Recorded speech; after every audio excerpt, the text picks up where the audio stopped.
અરે ઓછું નાક પણ અસલી નાક. MDH કાશ્મીરી લાલ મરચાની પાવડર. હવે માંગ ઉઠી છે. સુરતના સાંસદ મુકેશ દલાલે આ માટે મનપા કમિશનરને પત્ર લખ્યો અને રજૂઆત કરી છે. સુરતમાં તુર્કીવાડ, બાંગ્લાદેશ અને પાકિસ્તાન તરીકે ઓળખાતા વિસ્તારોના નામ બદલવા સાંસદે માગણી કરી છે. આ અંગે સાંસદ મુકેશ દલાલે કહ્યું, ભારત વિરોધી દેશના નામ પરથી સુરતના વિસ્તારોના નામ ન હોવા જોઈએ. આ નામોથી દેશના જે જવાનો હોય છે તેમનું અપમાન થાય છે. સાંસદ મુકેશ દલાલે માગણી કરી છે કે આ નામ બદલી આપણી સંસ્કૃતિને અનુરૂપ કોઈ નામ અથવા દેશ અને રાજ્યના મહાપુરુષોના નામ આ વિસ્તારને આપવા જોઈએ તેવી માંગ સાંસદ મુકેશ દલાલે કરી છે.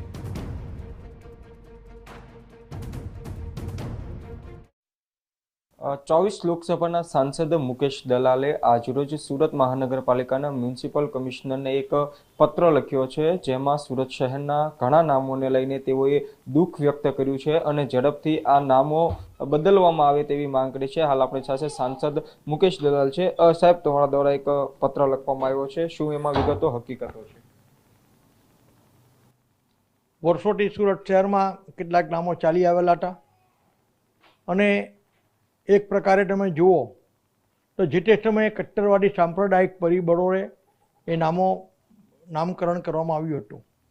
આજે સાંપ્રત સમયમાં આ જે નામો છે તે નામના દેશો ભારત દેશના કટ્ટર શત્રુ છે. જેમ કે ક્યાંક તુર્કીવાદ નામ છે, ક્યાંક પાકિસ્તાન, બાંગ્લાદેશ જેવા નામો છે.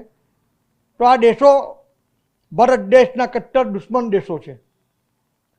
ભારત દેશમાં જે પણ કોઈક આતંકવાદ છેલ્લા કેટલાક દાયકાઓથી ફેલાયેલો છે એના માટે મૂળભૂત જવાબદાર દેશો છે. તો આજે જ્યારે આપણું સેના આટલું સાહસ અને શૌર્ય બતાવી રહી હોય, નરેન્દ્રભાઈ મોદી સાહેબના નેતૃત્વ હેઠળ આટલી શૌર્ય ગાથાઓ લખાઈ રહેલી હોય અને આતંકવાદીઓ અને ઝીરો આતંકવાદી તરફની આખી જે લડાઈ લડી રહ્યા હોય વિશ્વ શાંતિ માટેની, ત્યારે મને એવું લાગે છે કે આ નામો ક્યાંય પણ સુરત શહેરમાં કે ક્યાંય પણ હોવા નહીં જોઈએ. આ વીર જવાનોના એક અપમાન સમાન નામો છે. સુરત શહેરની નાગરિકોની લાગણીની વિરુદ્ધના નામો છે.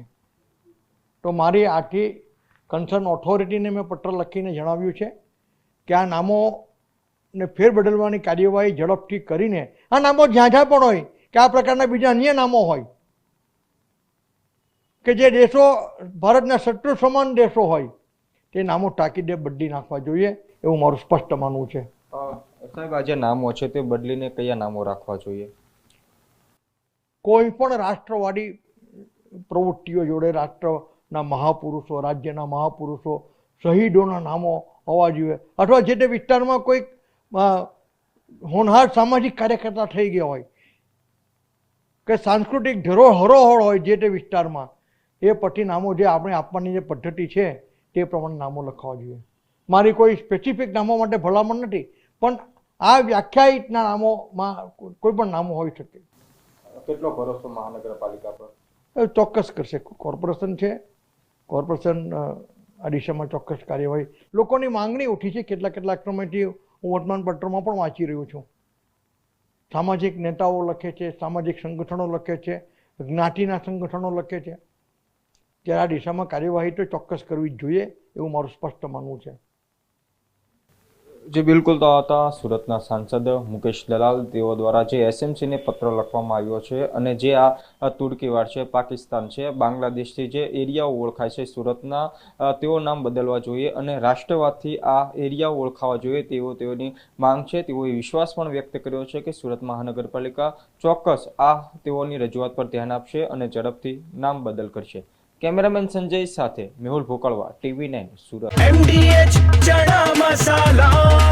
હવે છોલા હોય કે ચોળા, સફેદ ચણા હોય કે કાળા ચણા, બધું મજેદાર બનશે. MDH